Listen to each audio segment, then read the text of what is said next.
The forest was singing to us that muggy afternoon, singing the ballad of summer. Its melody swooshed beneath the hooves of doe and fawn, bounding through the brush and harmonized with the faraway knocking of a woodpecker's beak against the bark of a sweet gum. It was the croaking carol of toads and the murmur of the creek where they dwelled, the chorus of the crickets hiding in the undergrowth, and the call of the birds fluttering over the treetops.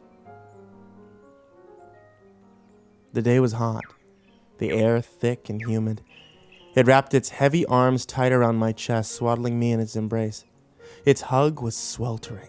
I remember how my sweat-drenched t-shirt clung to my back, how the cool, soaked cotton against my skin served as my only refuge from the oppressive August heat. Lynn was just a few paces ahead of me. I followed her as she ambled down the trail, eyes wandering purposelessly, her hands in the back pockets of her denim shorts like a child lost in thought. Occasionally she'd glimpse over her shoulder and flash me a smile, but despite the hot summer sun beating down on us that day, a storm cloud was hanging over my head, and not even the sight of her face could brighten me up. Lynn's smile capsized when she realized our walk through the woods was doing little to relieve my burden. She turned and hurried towards me, and when she got near, threw her arms around my waist, burying her head in my chest. She hugged me tight, tighter even than the heat, and when she relaxed her grip and backed her face away, I could see her smile had returned. I looked into her smoky gray eyes. We were just kids, only 17 at the time, but in that moment, I knew that she was the most beautiful thing in the world. We held each other in silence for a while before she finally spoke to me. Her words were gentle. They fell smooth and soft from her tongue like velvet. Everything would be okay, she said to me. And that's when she inched herself closer, leaned into my ear and whispered her secret. A secret I had never heard uttered from those full, sweet lips of hers. The secret of the clear blue spring. Everything would be okay, because the clear blue spring would show me so. Lynn broke free from my arms and snatched my wrist. She started to run, pulling me behind her as she led us from the path. Together, we sprinted through the untamed brush, trampling bushes and ducking under the branches. I followed her trustingly. She was more than familiar with the forest. It was like a second home to her. I had walked the trails many times myself, but Lynn spent so much time out amongst those trees that they belonged to her. I'm not sure how long we were running, but when we stopped, my lungs felt like they were on fire. Lynn's cheek was flush. The sweat on her forehead glistened in the little bit of afternoon light trickling from the trees. Her sun-streaked blonde hair had become so wild and tousled that it reminded me of a tumbleweed. Yet somehow, through all this, she was even more striking than ever. Her splendor was effortless, and I loved her for it. The two of us laughed like lunatics for minutes before we finally caught our breaths. I grinned and pulled her close to me. It had been weeks since we had kissed. She stroked my face with the back of her hand, then ran her fingers through my hair. We pressed ourselves together until our noses were practically touching. I could taste the exhale of her breath. It was cool and lovely, and I wanted to savor it forever. But just before our lips could meet, I pulled my head away from hers. The tears came fast and unexpected. They stung my eyes and cascaded down my cheeks. Lynn cradled my head in her arms, letting me cry into her shoulder. And as she did this, she spoke again of the spring. She told me she was taking me there, and once more I heard those curious words slip from her lips. It would show me the way. There was an air of conviction in her voice. It was fervent in its confidence, religious even. I dried my eyes on the sleeves of my shirt, then lifted my face to meet her gaze. She watched me lovingly for a brief moment, then nodded her head, gesturing for me to follow her deeper between the trees. Running was out of the question now. That southern August heat barely allowed us to slow saunter, but we continued our journey nonetheless, hand in hand, fingers entwined together like the souls of Orpheus and Eurydice. I trusted Lynn with all my heart, but I needed to hear more about this mysterious spring that she was taking me to. After all, she had never once in all the time I had known her made any mention of it to me at all. And now, we were traveling further into the woods than I'd ever been, away from the trails, far removed from any houses or roads, on our way to find it. I asked her to tell me about it, to explain what she meant when she said that it could help me. She was hesitant to indulge me at first, but after I insisted, she told me her tale. And as I listened, I found myself growing more and more enchanted by the fantastic things she was saying. This story is hers, just as much as it is mine. And here's what she said. Lynn was 9 when she discovered the spring. She first stumbled upon it following an argument with her father. Her parents had recently separated and her mother had moved out of the house. She was just a little girl at the time, and she didn't know how to deal with the sudden feelings of abandonment that her mother's departure had caused her, so she directed all of her frustrations toward her dad. One evening, following a nasty argument, she sprinted out the back door of her house and into the woods behind her home. These were the very same woods that she and I were currently trekking through. Her father had tried to chase after her, but he was a heavy-set man, and she was quick for her age, so she had no trouble losing him in the trees once she had veered from the established hiking trails. She ran until her legs were rubber, until she could no longer hear his voice calling out to her. She ran until her heart thumped inside her chest, until her head grew light and woozy, and her feet ached with every step. When she finally stopped, she realized she was in a part of the forest she had never been before. A faint luminescence was radiating off the surrounding trees. Lynn followed the glow until she came upon a clearing, and it was here that she first laid eyes on it. Glistening against the pitch-black night, an enormous sapphire flickering in the darkness. The clear, blue spring. It beckoned her, she said. It commanded her to wade into its shimmering waters. This was an order that she had no trouble obeying. From the moment she saw the spring, she had felt a strange, pressing urge to join it. So she stripped off her clothes and plunged herself into the glowing pool as quickly as she could. She gushed about the experience so much that I nearly felt jealous. Hearing her talk, it almost seemed as if she was speaking about a lover.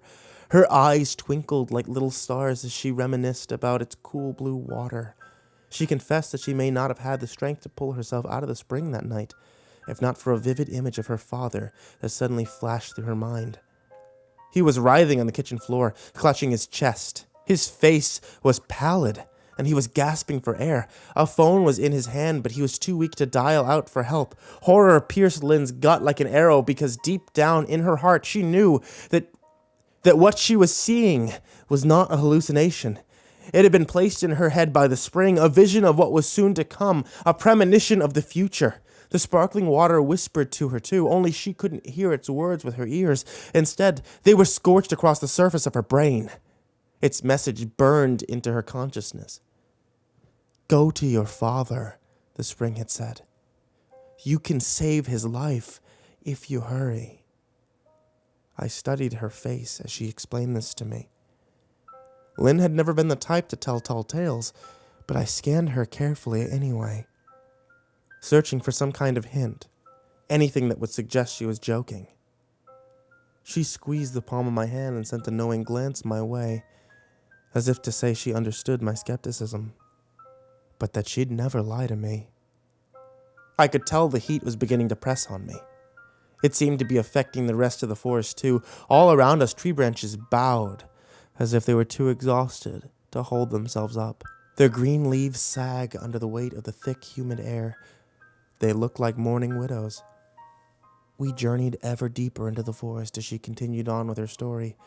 I listened intently. It helped me take my mind off the heat and off my troubles as well. Lynn had sprung quickly from the water after receiving the spring's warning about her father. She threw her clothes on, then took off running through the woods.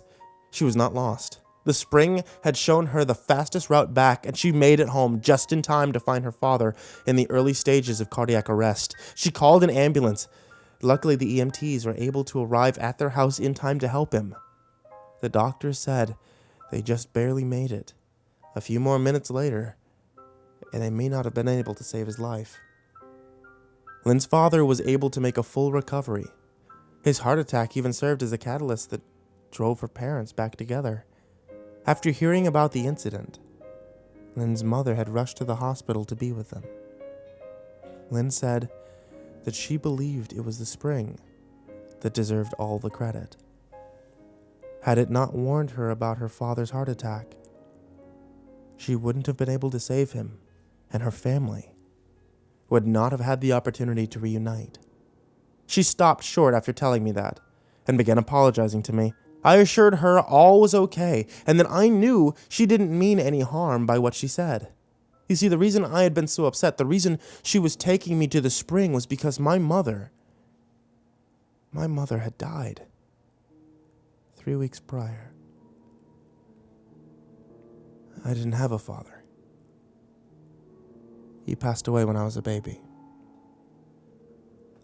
I had no family of my own. She went on to tell me more stories about the spring that day. Once it had helped her find a dog when he went missing. Another time, when she was feeling very lonely, it gave her hope when it told her she would meet a boy who would fill the empty space in her heart.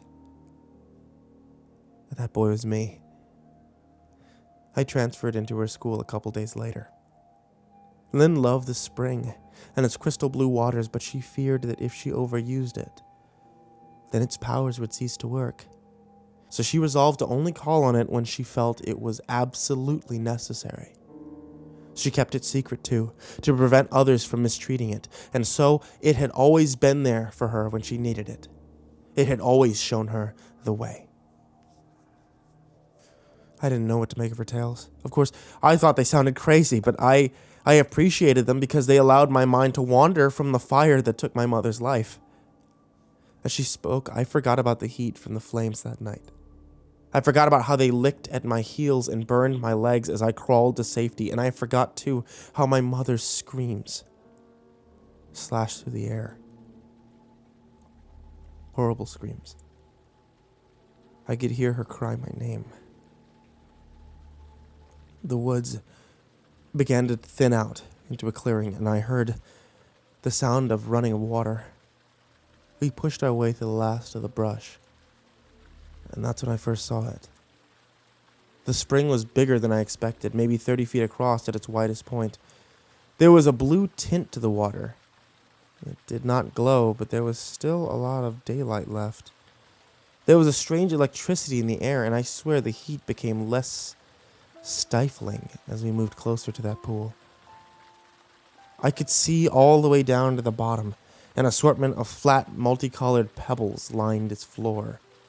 Brown, white, green, red, and 1,000 other colors. There were so many I couldn't keep track. We approached the water together, fingers still interlocked, palms sweaty, but when we got near, Lynn put a hand on my chest to stop me. She told me I no longer needed to worry, that the spring would show me the way, just as it had shown her, time and time again. She peeled off her clothes in front of me. First her tank top, then her shorts. Lynn's body was firm and tight. Her stomach was as smooth and flat as the stones laying at the floor of the spring. I couldn't take my eyes off her. She draped her arms around me. I could feel her skin pressing up against my chest, and once again, I could taste her cool, lovely breath. "I love you," she said, and then she kissed me. Her lips wrapped tightly around mine and her tongue swirled slowly inside of my mouth. I ran my fingers over her bare body, exploring her curves. She moaned softly, and I could feel her voice in my throat. It was she that broke our kiss. If it were up to me, I would have never let it end. She helped me out of my clothes, took me by the hand, and together we waded into the crystal pool. The water was cool and inviting. Lynn dove beneath the surface, and when she appeared again, she was on the opposite end of the spring. I paddled over to her. Swimming in the waters was truly like being born again. There was no other words to describe it. By the time I caught up to her, I knew that every word of her story had to be true. The spring had a very special aura. It was powerful and intense, and even though I had not been in its presence before, I could tell there was something extraordinary about it. When I reached Lynn, I planted my feet on the floor. Those flat stones felt pleasant beneath my soles. I placed my hands on her hips. She was smiling. I can't recall if I was smiling too, but sometimes, when I reflect back on that day, I like to think that I was. I imagine that I was grinning ear to ear, laughing even. I imagine these things because I want to remember that moment in the spring as fondly as I possibly can. It was the last time in my life that I ever felt happiness. The spring would snatch my joy away an instant later when it decided to show me everything I had been trying so hard to forget. It showed me my mother, whom I had grown to resent so much over the years. It showed me the way that she abused prescription pills and alcohol, the birthdays she had slept through, the parent-teacher meetings that she was too high to show up for. The spring showed me all the lonely nights The spring showed me all the lonely late-night dinners I ate while she lay passed out on the couch in the living room. It showed me the petty jealousy I felt towards Lynn whenever I was around her and her parents, who seemed to genuinely care for her. And then it showed me the night of the fire. It showed me how my mother fell asleep, sprawled out, face down, her pants around her ankles on top of the bed in her room. The spring showed me how disgusted I was when I walked in on her and saw her like that. It showed me the blind rage I felt that night when I grabbed the can of gasoline from the garage. I used it to soak the walls of her bedroom and even the hallway. My mother was so passed out, so hopped up on pills that the smell didn't even wake her up. The spring showed me how I shoved the heavy oak bookcase from the study all the way down the hall until it was in front of her door. She was barricaded in her bedroom. Still, she hadn't woken up.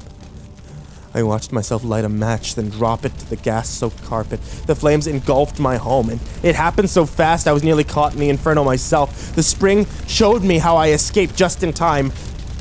My mother was not so lucky. No longer asleep, she screamed my name out in the night, begging for me to help her, not knowing it had been I who was responsible for the flames that were eating away at her flesh. Standing in that spring, I felt the same sense of guilt that had washed over me when I heard her voice die out in that fire. The water Lynn and I were in felt as if it were warming up, but I wasn't sure if it was in my head. I peered into her eyes. They no longer twinkled. Terror danced inside them now as she gazed upon the face of a monster. I realized then that everything the spring had shown me, Lynn had seen as well. She tried to leap from the pool, but I grabbed her by the ankle and pulled her back in. The spring was showing me something else now. He was showing me what would happen if I let her go, how she would run home, call the police, and tell them everything. It showed me how the courts would try me as an adult, the horrors of prison, the life of an ex-convict. The water was definitely hotter now, like being inside a jacuzzi. I was shaking her, pleading for her to understand, but she wouldn't listen. She refused. She beat on me with her fists and scratched at my eyes. She cried for help as loud as she could, but there was no one around for miles. The spring showed me even more after that. It showed me what I needed to do if I didn't want to be caught, how to get away and live free. So I listened. I dunked her head beneath the water. By now, the spring was boiling. It bubbled and fizzed all around us, hot steam drifting off its surface. I ignored the heat and squeezed her throat as tight as I could. She thrashed and kicked and tried to pry my hands, but I was too strong for her. The spring was whispering to me, encouraging me on. "It's the only way to save yourself," it said to me. I didn't want to hurt Lynn. I loved her, but I was terrified, and the spring's words made so much sense to me. I drowned her in that clear blue water that day and took the first bus out of town that evening. There was nothing to leave behind. All my belongings were destroyed in the fire. My entire family was dead, and now, so was the only girl I ever cared for. I've been a drifter ever since. I wandered the country like a nomad, eating out of trash cans, working odd jobs for money whenever the opportunity presented itself. We were both reported missing. The media spun our disappearance into a story about two young lovers who ran away together. I wish that were true. I check the paper from time to time to see if she's been found, but I've never seen anything that would indicate that she or the spring had been located. And not a day goes by that I don't think of her. I often wonder if she's still out there, lying at the bottom of the spring, atop those smooth, flat stones that felt so good beneath my bare feet. It's been years since I've slept with a roof over my head, and thoughts of suicide are growing stronger every day. The spring is my last chance at salvation. I'm on my way back there now. It's only a couple hours walk from where I'm currently writing this. The directions have been burned into my brain ever since that hot August day, and I should make it by nightfall if I keep walking. I wonder if the water really does glow at night, like it did in Lynn's story. I've only ever seen it in the daylight. When I get there, I want to stand in the spot where she kissed me and think back to how wonderful it felt. Then I'll get in the water, sink myself to the bottom of the spring, and wait for its command. Maybe there's nothing more it can really do for me. Maybe it will tell me to open my mouth and take as much water into my lungs as I can. If that's what it decides is best, then I'll follow its instructions without question. There are mysteries in the universe that we may never fully understand. Perhaps they exist beyond the grasp of human imagination. Sometimes these mysteries manifest as abstract ideas, concepts, but occasionally we can wade hip deep into them and experience their power without fully understanding what we're dealing with. I believe that the clear blue spring is one of those enigmas. Lynn thought it loved her, but I'm not so sure. I don't know why it's out there in those woods, or what its true purpose really is. But I know that it will always be there when I need it. The clear blue spring will show me the way. And I'm afraid of what that might be.